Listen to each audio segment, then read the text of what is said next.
Thucydides' account of the Peloponnesian War is not merely a record of war. It portrays how democratic Athens gradually lost sight of the relationship between power and justice, eventually collapsing from within.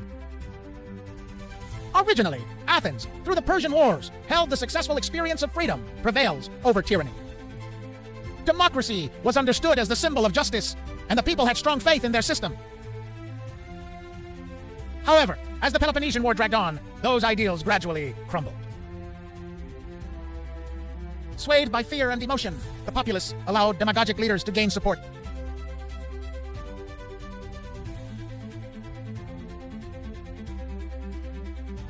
Thucydides' depiction of the Melian dialogue, in which the strong do what they can and the weak suffer what they must, stands as a symbol.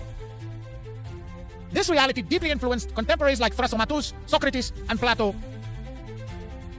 Republic! And this awareness of the problem leads into Book I of Plato's Republic. Thrasymachus argued that justice is the advantage of the stronger.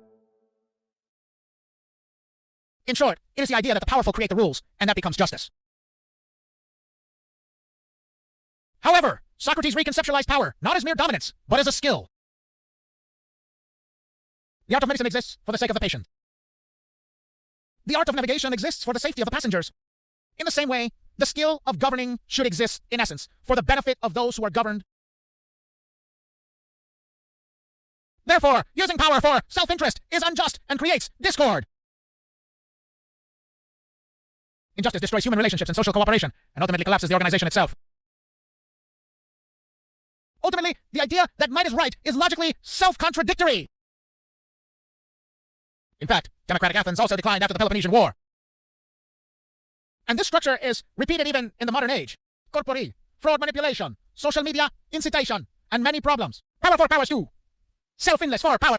Transformer we sing. Best.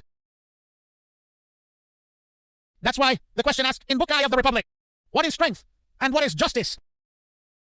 This issue is not one that ends with ancient Greece. That is the starting point of Western philosophy, and it endures even in modern society.